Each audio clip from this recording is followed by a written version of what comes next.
Welcome back to the show. So we're going to continue with our highs and lows of the week that's been. We were just talking about the goalkeeper of the week. Kenny, you narrowed it down to Courtois. Hugo Lloris and Courtois. Who's going to win it? I'll give it to Courtois because of the save.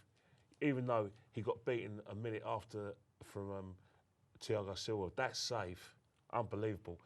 Goalkeepers don't make those saves because he's one of those goalkeepers that never has a player on the post, and I can see why. That was a worldie.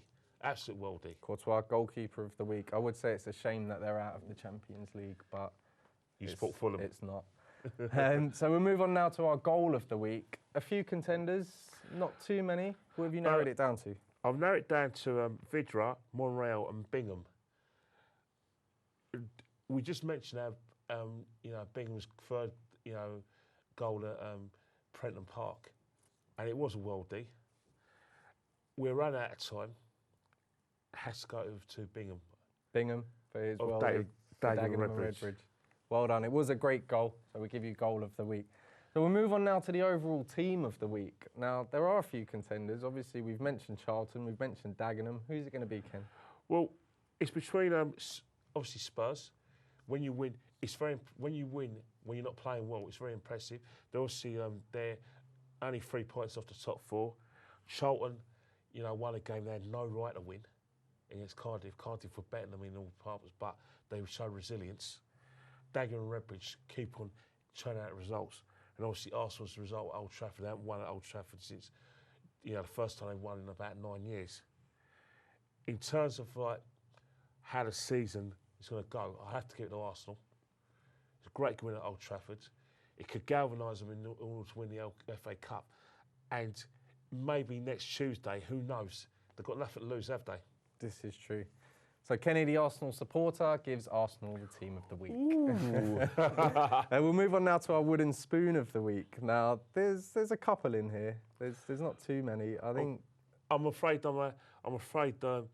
events last night at Stamford Bridge, kind of across the board. You name your player.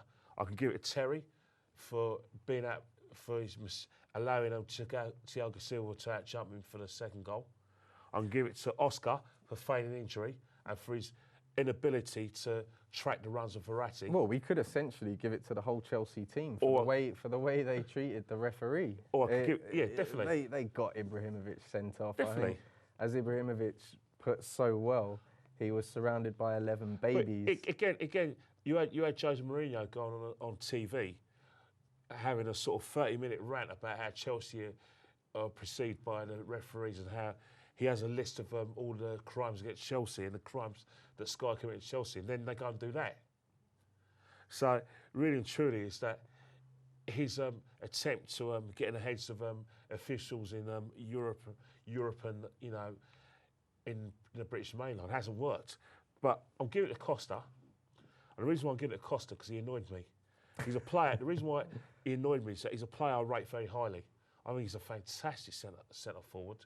So here's a stat for you about Costa. Yannick Sanogo has scored more Champions League goals this season than Diego Costa. Yeah, and that's why I'm angry with him. I just want him to concentrate on the football. I don't want him to have a fight with the opposition. And there's no need for him to sort of antagonise the opposition, try and get him booked. There is that argument, though, that's part of his game, and that's how he ends up having people lash out at him. He can get players sent off because they lash out at him. Yeah. He takes their mind away from the game, which allows him to play his. So I think you take that out of his game, and you've got half the player. Exactly. Then what happens is the downside is that referees are now going to look at him. Whenever he should have got a penalty. It was a penalty yesterday. He basically got clipped by Cavani. Definite penalty, but he's not going to get the penalty, is he? Because of the way he goes on. And so Diego Costa. Diego Costa's getting my wooden spoon of the week. Wooden spoon of the week, Diego Costa. I would have given it to the whole Chelsea team because if you can't beat 10 men after playing them for an hour and a half, you don't deserve to be in the Champions League. Anyway, we'll move on. We'll move on to the coming weekend. Now, there's a lot of games to get through, so we're not going to get through them all. We're going to pick out the ones that we stand out. We've got two London derbies in the Premier League. We've got the Championship League 1 and League 2. Everyone's playing twice, and we've got a small matter of Arsenal and Monaco next week. Let's start with the Premier League. Now, we've got 2 London derbies. QPR go to Palace and West Ham go to Arsenal. How are they going to go? Queen's Park Rangers are going to get a point at Selhurst Park. Is that going to be enough? Is that enough for them to go to a team like Palace? Should they not be looking to take all 3? Palace have got quality. They're not quality in terms of they've got pace in their team. They've got a goal threat, which Queen's Park haven't got. However, I think Queen's Park Rangers are good enough to get a point there. And Arsenal, West Ham? I think Arsenal will win that comfortably, and I think we're talking 3 or 4-1. And because West Ham, they've come off the boil a little bit, so they are there for the taking. Definitely. And Arsenal, They've got no strikers. They only got Sarko. But Arsenal, if you take out the game against Monaco, they're playing well. They're looking okay. This should be a comfortable win for Arsenal. Will they rest players knowing that they've got Monaco on Tuesday? Well, it depends on the situation. So I don't think he will. I think, as James said earlier in the sort of telecast, that we've actually made it easy for Monaco because simple reasons they've got something to hold on to now, which means they're not going to give us nothing. There's no way they're going to allow us to win 3-0 there. So what's your prediction for that game, Monaco-Arsenal? I think Arsenal win that 2-1. 2-1 out of Champions League? I'm afraid so. It'd be a shame. It would be a shame. Elsewhere in the Premier League this weekend, Chelsea play Southampton at home and Tottenham travel to Manchester United. A quick prediction for the Chelsea game, because that's a big, big game. Chelsea will win that because they'll win that 2-0. Both games are big. 2-0. We're talking about those 4 teams are essentially in the top 7 in the Premier League. Man United, Tottenham. If you asked me a week ago, I'll say 1-1. Now, I've got a sneaky feeling that Spurs can nick this 2-1. Spurs win at Old Trafford? I didn't say they'll win, but I've got a sneaky feeling. But realistically, I think Man United will make themselves difficult to beat. So I think it'll be a draw, 1-0. 1-0. So we'll move on now to the Championship. Now, as I said, that there's a double round of games with the teams playing on Saturday and Tuesday.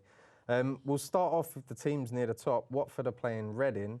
Brentford are playing Cardiff, and then Brentford go to Blackburn, whilst Watford go to Wigan. Now, looking at Watford, you've got to look at 6 points there. Home to Reading, away to Wigan. 6 points. 6 points? 6 points. We agree on that one. Brentford, they're home to Cardiff, and then they travel to Blackburn. Now, the Blackburn away game may be a bit tricky. That's very tricky. That is extremely tricky. If Brentford play to the best of their ability, they can nick this 2-1. If they're not the races, then I can see them losing that 2-1. I think we both expect them to beat Cardiff at home. Yes, I do as well, because I think Russell Slade is having a few problems at Cardiff, and the goals are drying up. So elsewhere, Millwall, under Neil Harris, they travel to Bolton on Saturday before playing Brighton at home. Now, as Stan said earlier, these are 2 big games for Millwall. If they can take 4 or 6 points, they're back in. They're back in with a shout, surely. And the thing about it, I think they will. I think Bolton have got a few injuries. Obviously, they've lost Wheater. He's a long-term injury, see, and their golden boy, I think Clough's injured as well, the golden boy. So obviously there's going to be, it's like things they've got to change. Maybe Mills might go up front again. Obviously they're relying on Heskey and Good Johnson, in terms of experience. But I still think Millwall, if they show the resilience that they showed at Bournemouth, at Brighton, and they can get a point there. It'd be a very good point for Millwall. Elsewhere in the Championship, Fulham, they travel to Sheffield Wednesday at the weekend before they play Leeds United at home. And Charlton, they play home to Blackburn before they have a trip to bottom of the table Blackpool. Quick word on those games. All I've got to say, Fulham, where's Roddy Ager? What's happened to Roddy Ager? Where is he? Well, he's had a little knock and he's trying to come back. And I mean, take out Roddy Ager. But we got Matt Smith back now, and Matt Smith scored he scored our only goal against Bournemouth, and him and McCormack look quite sharp up front. I think 6 points for Fulham there. Yeah, but are they match winners? Well, no, not when you score 1 and you lose 5-1, not really match winners. Get Roddy Ager back in the team quickly. That's a whole other debate. Anyway, in League One, Leyton Orient, they play home to Yeovil before they have another home game against Barnsley on Tuesday. How do you see that going, those 2 games? They'll beat Yeovil. Yeovil have already, like I said, going through a bit of turmoil. They sacked Johnson only a few weeks ago, like I said, because they're in dire straits. Obviously not not as bad as Leyton Orient. Leyton Orient needs 6 points. They'll get them, I think. Think they'll win both those games? I think they should win those both those games because I think basically they're playing for Liverani. Dagnall was on his game. Mooney's chipping in with a few goals. If they can get 2 wins there, I think that will stand them in good stead. And then quickly, in League Two, Dagenham and Redbridge, they have 2 home games, one against Southend, one against Plymouth. And AFC Wimbledon, they travel to Exeter, followed with a trip to Mansfield. Very quickly, Kenny, how's that going to go? Dagenham and Redbridge will get 6 points. Wimbledon will get 4 points. So Wimbledon will stay unbeaten. They'll Stay take that unbeaten, unbeaten yes. run to 7 games. Absolutely. That'd be a great result for both those clubs. Well, we had a lot to get through this week, but we just about managed it. So if you join us again next week, where we'll be reviewing all these games. So enjoy the football at the weekend, and we'll see you next week.